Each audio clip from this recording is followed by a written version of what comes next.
Hey, how do you tell if someone's far away or just really small?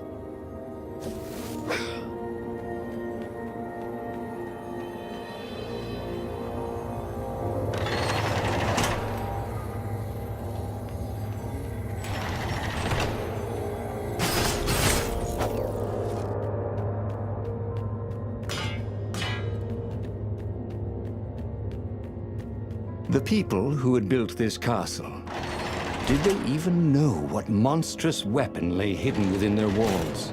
The Sky Ripper could destroy anything it touched, or so the legend said. As the Transcendent Emperor had fought the Lost Gods, thousands had died. But Renato had been through wars. The only merciful war was a short one. Renato's blood was up. He just needed to smash something.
Coming back to him.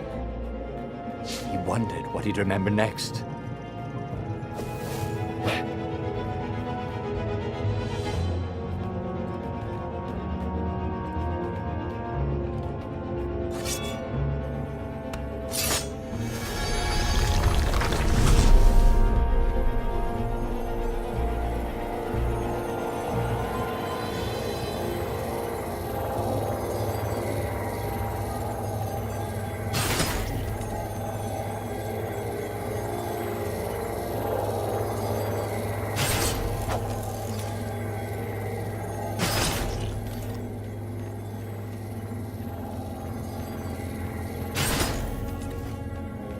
Two eyes, good.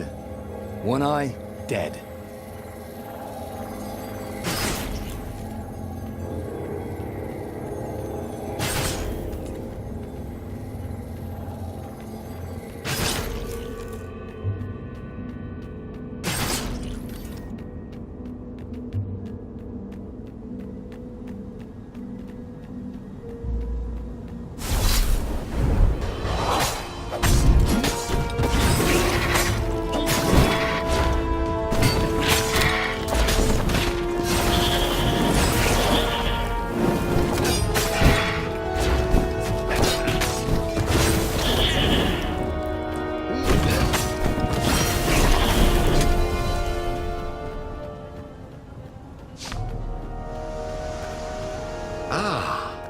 Puzzle. Renato loved puzzles, except when he couldn't figure them out. On the other hand, if there was a puzzle, it was probably meant to keep people away from something good.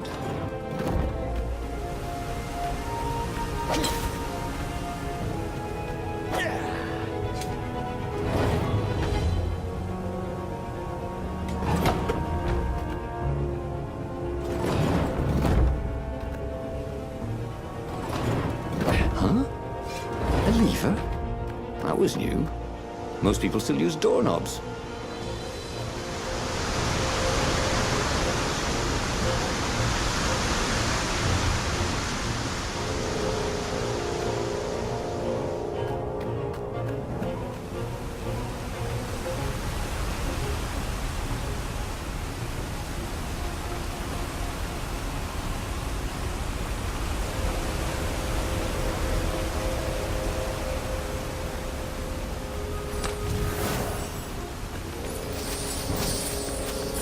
Renato wondered what he could make with all this ore and essence. Oh, right. Probably a sword.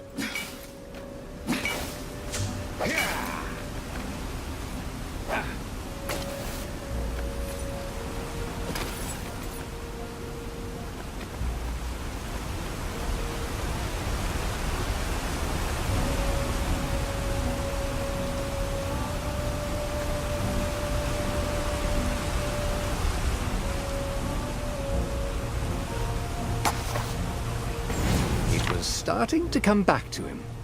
Something you never completely forgot, like how to freeze time when attacking.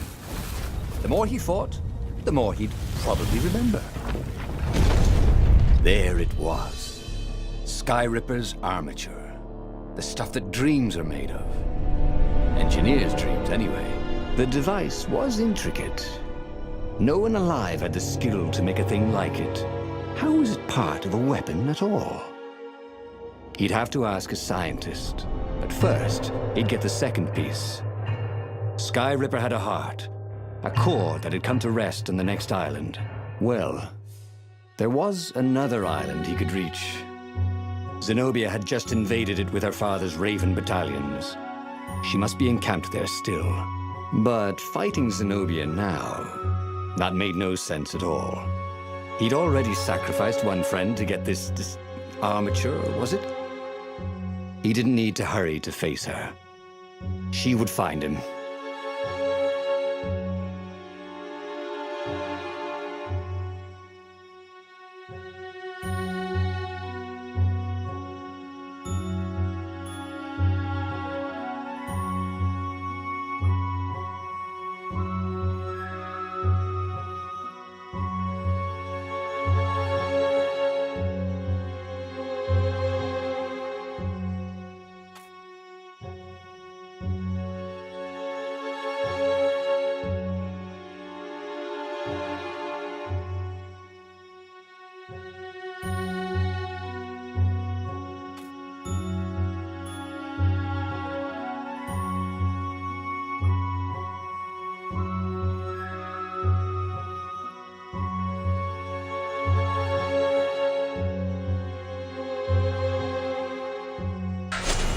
Renato asked himself why he changed course to confront Zenobia. He'd no idea. Sometimes he would just do things, and he could never figure out why he'd done them. Usually, they worked out. After all, he was a hero.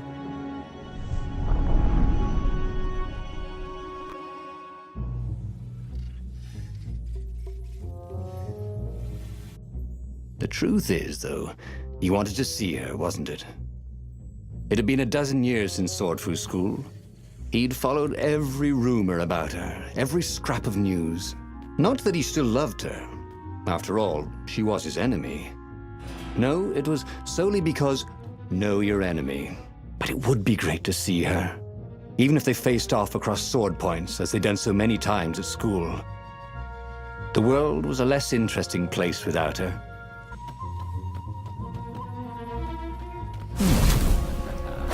Hero Wall, Hero Sword, Ice Wall, Ice Cube.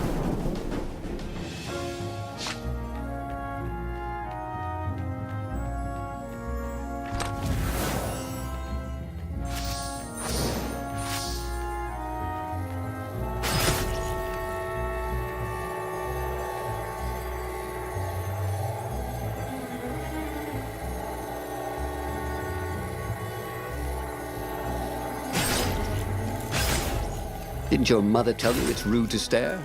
Snapped Renato, a little smug.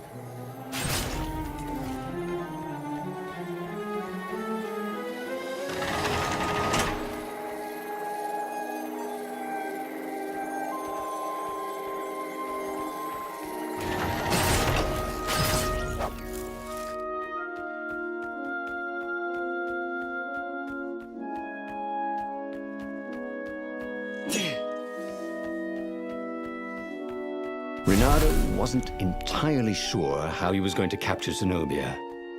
She'd be expecting him. And he didn't have Lapino to cook up a clever plan. Why was it again that he hadn't got the core?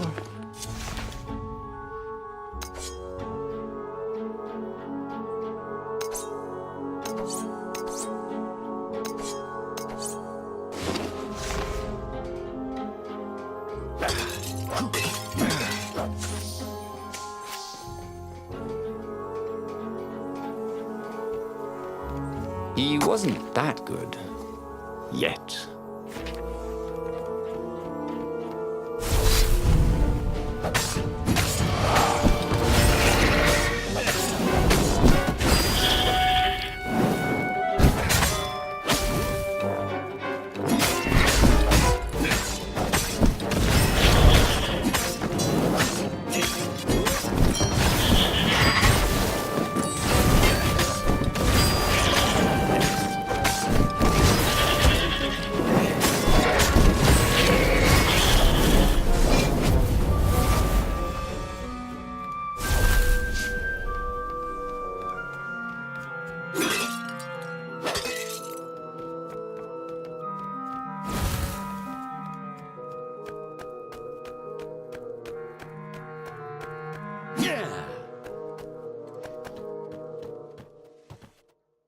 Reynardo slinked through Zenobia's ship, making no sound at all. Where were her guards? Finally, he reached her bedroom. She was curled up on her bed. Oh, he'd forgotten how beautiful she was. How sleek, how soft. He tapped her on the shoulder with his sword. She vanished. And he suddenly noticed he couldn't move except his mouth. In fact, Sudi couldn't keep his mouth shut. He told Zenobia everything. Skyripper, the rebellion plans, even where the secret rebel base was, until he was hoarse. It was some kind of truth spell. A talky truth spell. She called her father by Farspeaker Toad and filled His Majesty in. But why didn't he get the core? Croaked the Farspeaker in something like His Majesty's croak. Because I missed you, darling. Reynardo grinned. He doesn't even know why, frowned Zenobia. That makes no sense. It's a trap, shouted the Emperor. I'll meet you at the outpost, and I'll bring my interrogators. If Reynardo came face to face with the Emperor, maybe he could assassinate him. But maybe it would be smarter and safer to turn Zenobia against her father.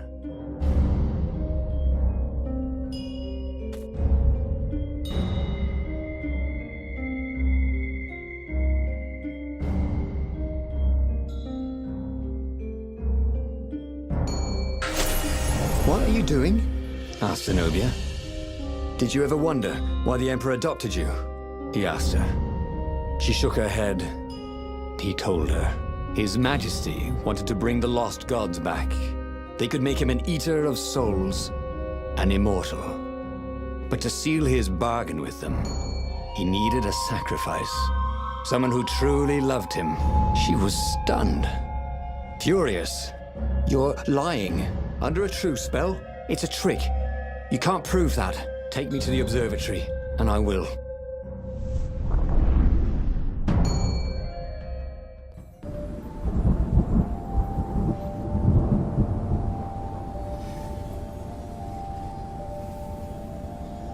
What kind of proof could you possibly have? She said as they landed on the Nexus. Your father ritually sacrificed a village, and he left witnesses? The scientists resurrected one. Well, it's not really alive, but it can talk. A true witness. She frowned. The dead can't lie. Well, I bet they could. They just don't have any reason to. She nodded grimly. You go on ahead. I don't want the Ravens to see me.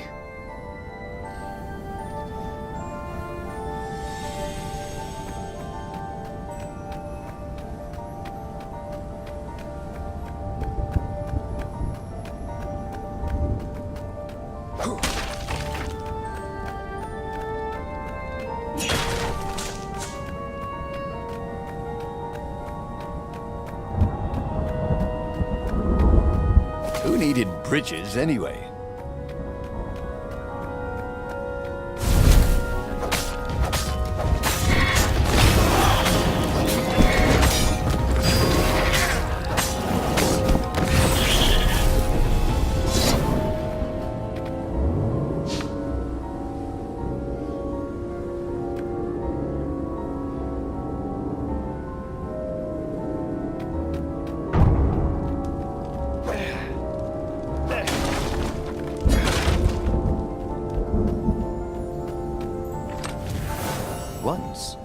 Renato had opened a chest, and a jack-in-the-box jumped out.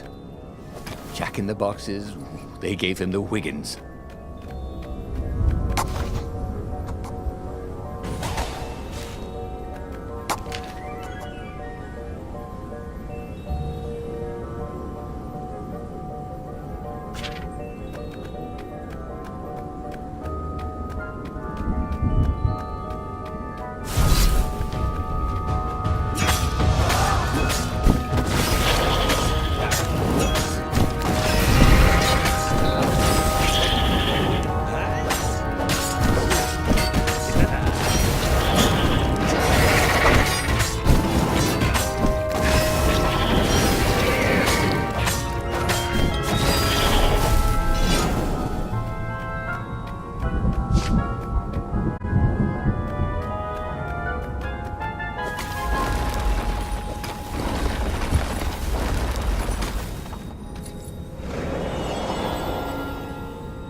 She caught up with him.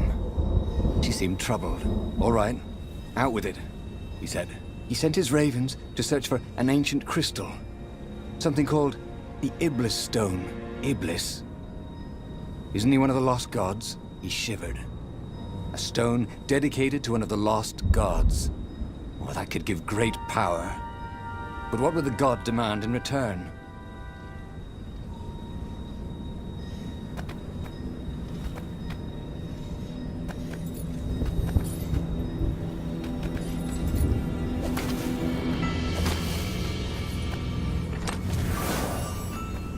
I wonder what I could make with all these sword crafting materials, thought Renato.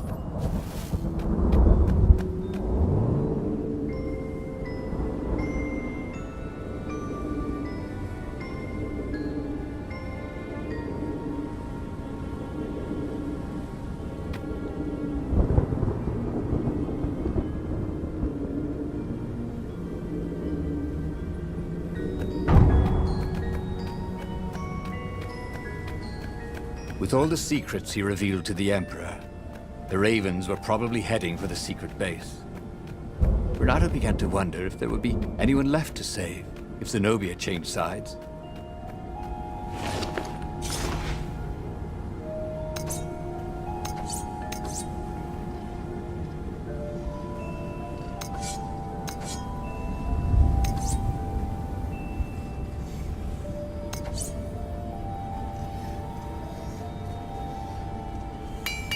Sword from the south was terrific for barbecuing sausages and ravens.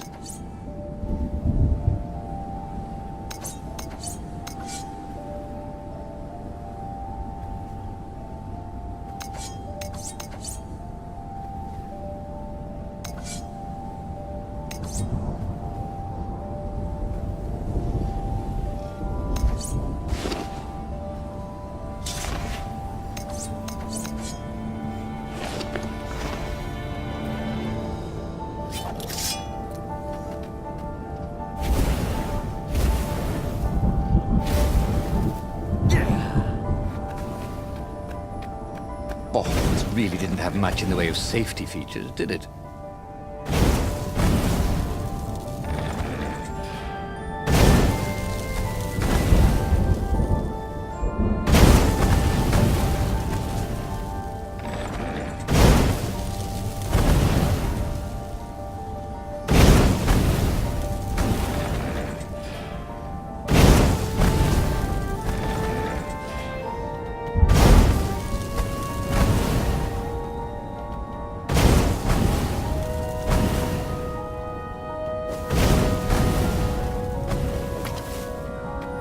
Can't we just agree to disagree? Said Renato. No?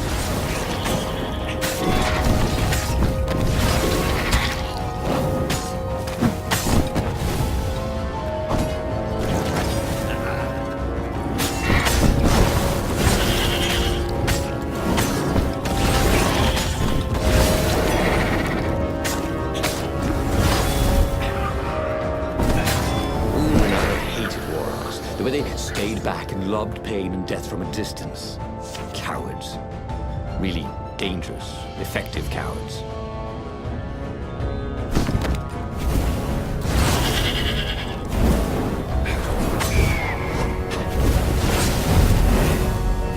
felt new powers ready to blossom within him, or something.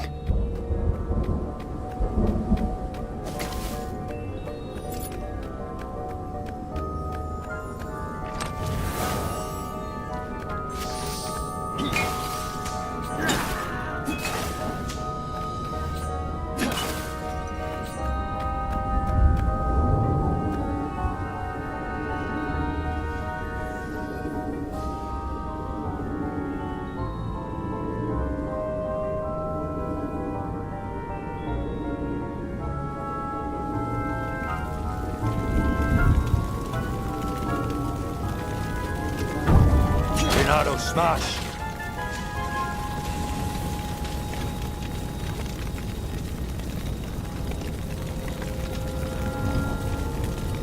The observatory was a burning hulk. Dead scientists and black feathers everywhere. The ravens had burned the reanimated witness to cinders. Renato was stunned. There goes my proof. These were scientists, not rebels, Zenobia said, upset. Why would he do this? I don't know. Let's go to the fleet and ask him. Yes. I'll meet you on the mountains. There's something I have to get first. But could he afford to meet her in the mountains? He'd given the Empire the location of the secret rebel base. They would need rescuing.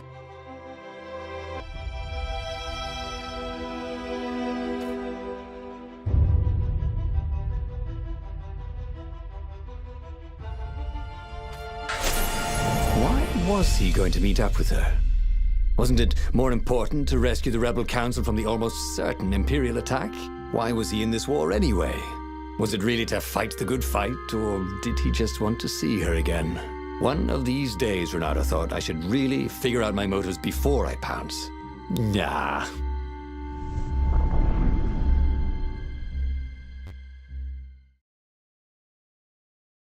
Was it true?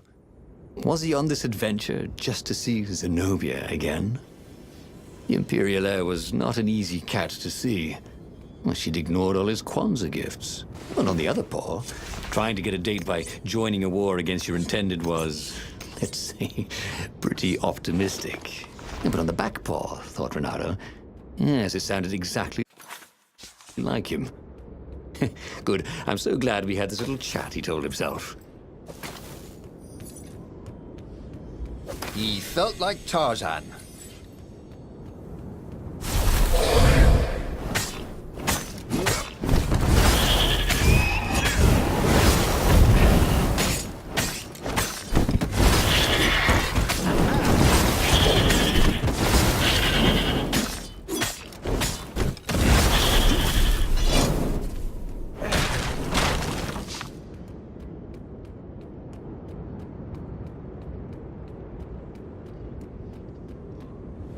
To be something useful in these things, didn't there?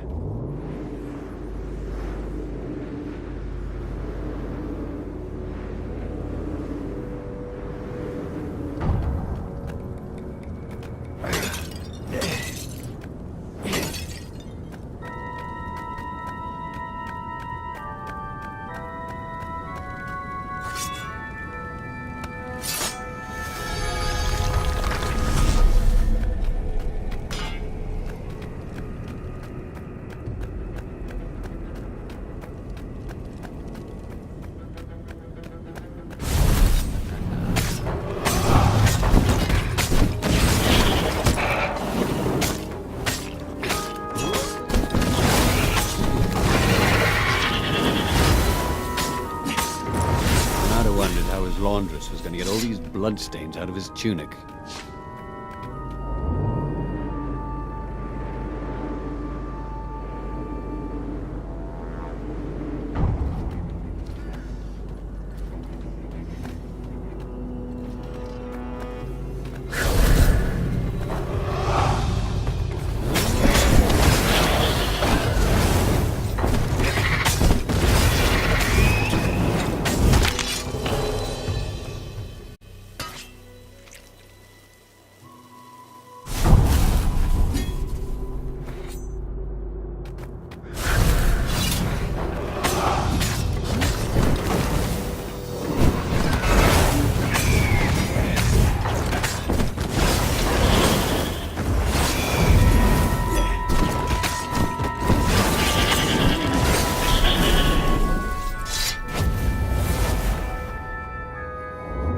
were a lot of dead ravens along the side of the road.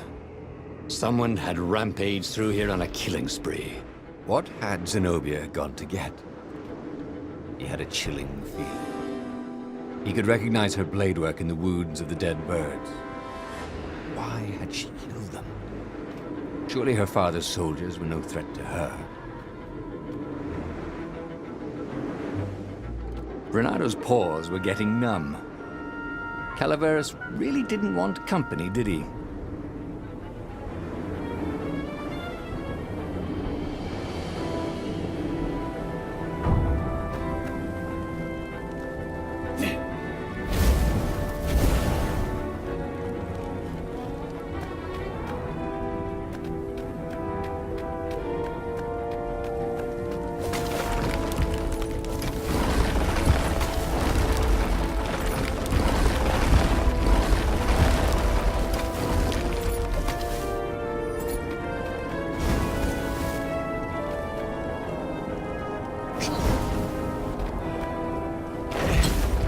Renado felt a little better.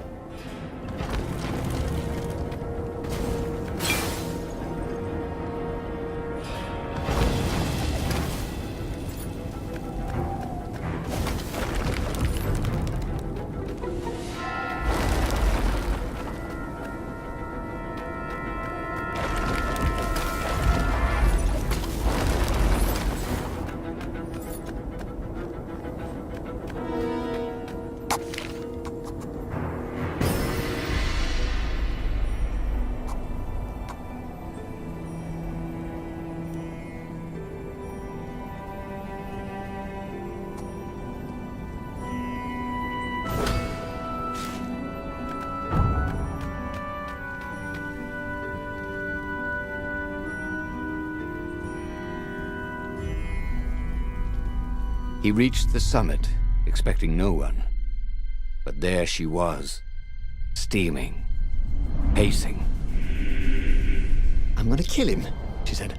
I'm gonna kill all his ravens, and then him, and then his family, and all the eggs and tadpoles. And then I'm gonna burn down their pond. Did you go and get the Iblis stone? You see, all these ravens I killed. So much power. Are you feeling normal? Because you seem a little bloodthirsty. Yes, obviously it wants blood. Demons always want blood. You really want power from a demonic rock? You want the stone, don't you? Not really. Good. I'd rather not have to kill you. He told her he loved her. That he wouldn't let the Iblis stone take her, even if he had to die for it. Well, he planned to tell her. Now didn't seem like the right time. She'd probably cool off in a bit. So he let her get in her ship and fly off. He rushed back to the Farfarer and followed her, keeping a healthy distance. Zenobia's ship was just visible through the clouds ahead. How could he reason with her? But he had to. The rebels were down for the count. No wonder. He'd betrayed the location of their base and then he'd abandoned them.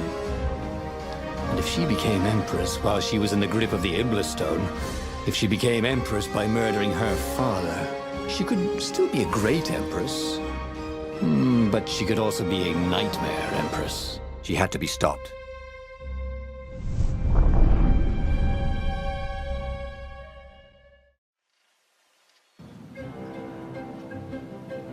There were more dead ravens along his path, some of them wounded in the back. He knew she could have easily talked her way past them, or clouded the little tiny raven brains with a spell. She was going out of her way to kill everything in her path. This wasn't Zenobia, not as he knew her.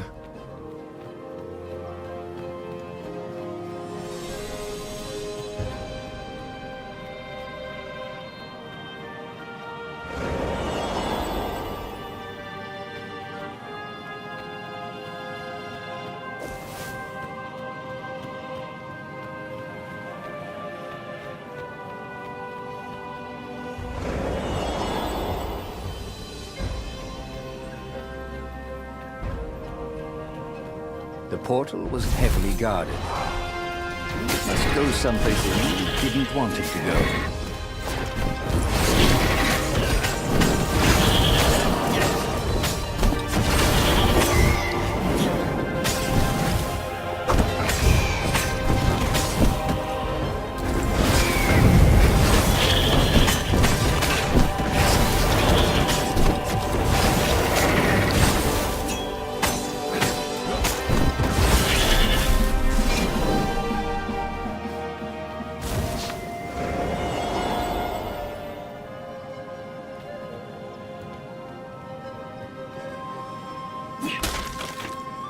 Smashing things was fun.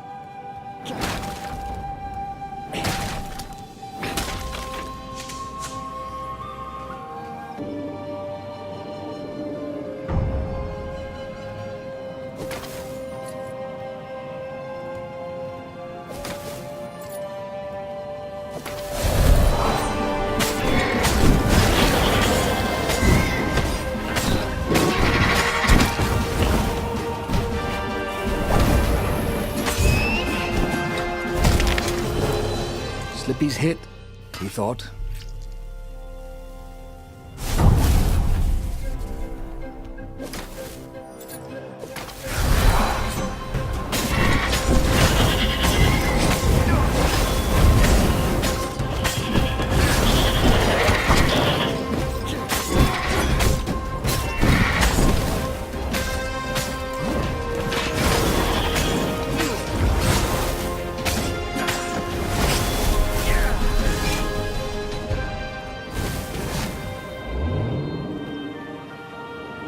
Building these platforms was so expensive, they'd run out of budget for guardrails.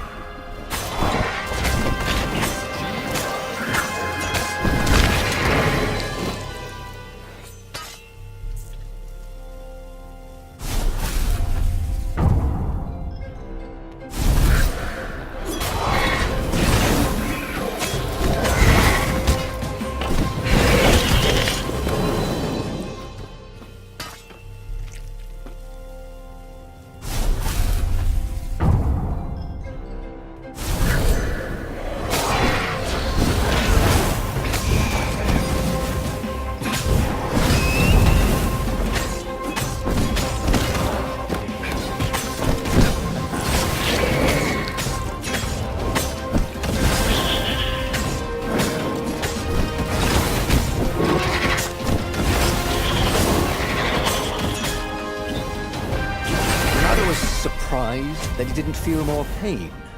Just a bit dizzy. So, his beloved was possessed by the spirit of a demon. That's what it meant to be a hero. To brave the darkness in your loved one's soul. To have faith there was still good in her. To help her out of that darkness, no matter what the cost. But what? What could he do? She'd kill him if he tried to take the Iblis stone from her.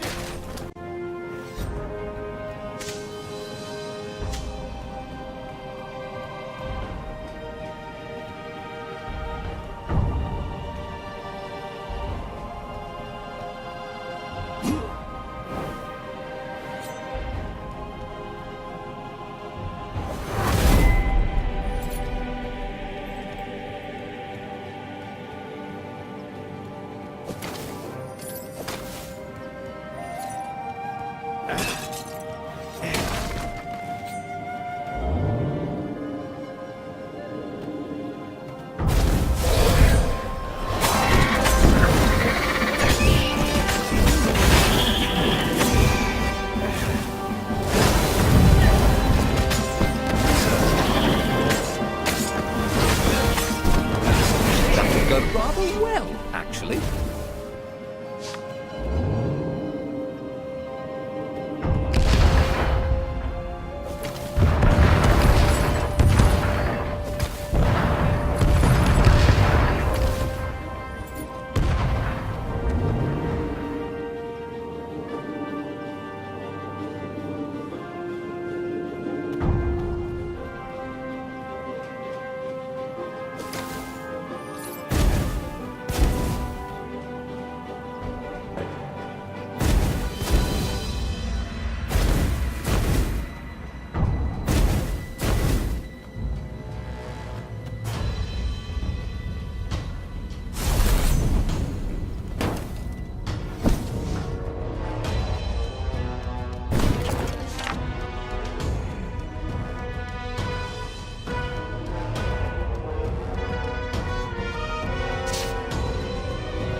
At the end of the trail of raven corpses was Zenobia.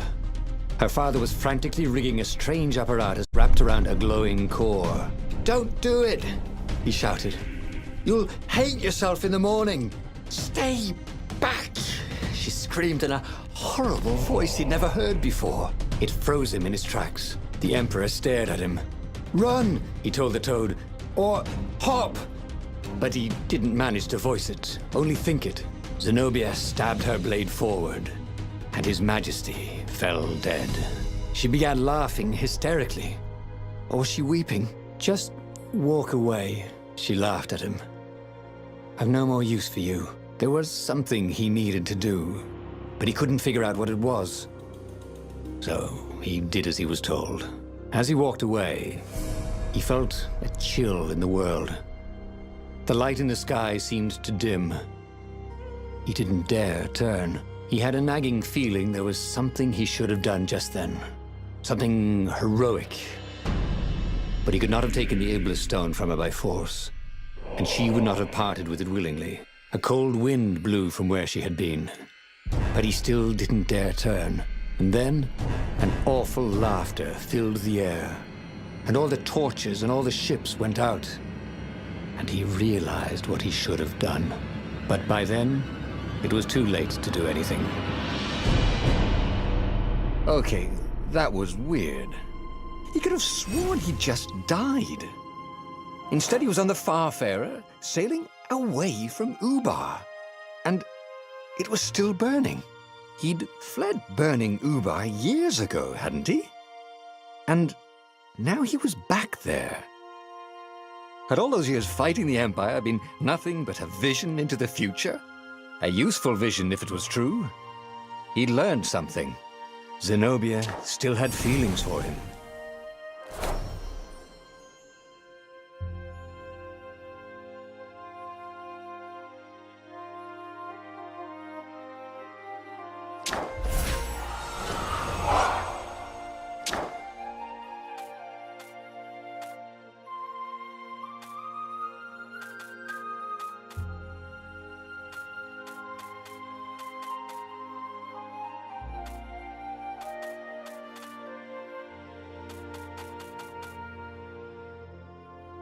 He'd made bad choices. But now, when the real battle came, he wouldn't make those choices. He wouldn't make the same mistake twice. The book's pages began to flip backwards, towards the beginning. And he realized that his adventure was just beginning. The clouds parted over the Isles of Boreas. It was time to choose. The rebellion was in trouble. Ravens were scouting for the secret rebel base. They needed a game-changer. Pieces of the Sky Ripper had surfaced. Or so a scholar in the mountains had told him. Surely the weapon that banished the lost gods could defeat the Emperor. Also, a temple had risen out of empty desert. The Emperor had brought the Sky Ripper pieces up out of ancient burial by his obscene rituals. Could this be where the Iblis stone was hidden? Someone better get it before he does, thought Reynardo. On the other hand, his old friend Lapino needed rescuing. Lapino was no game changer, but could Reynardo really leave an old friend to the Ravens?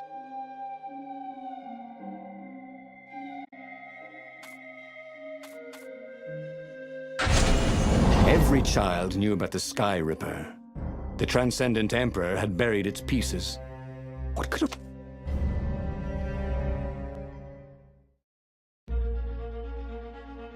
As he set foot on the island, Reynardo could not help but feel a tinge of guilt.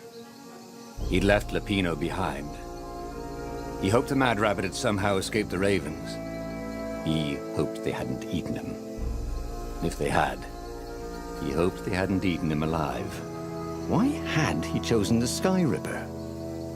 Reynardo never made plans that required constant vigilance. He was a hero. He didn't think too much. He just went with his gut and hoped it all worked out. The Sky Ripper was a long shot. He'd have to devote himself to it. No side journeys, no rescuing old friends. That was against his nature. Could he stick with it?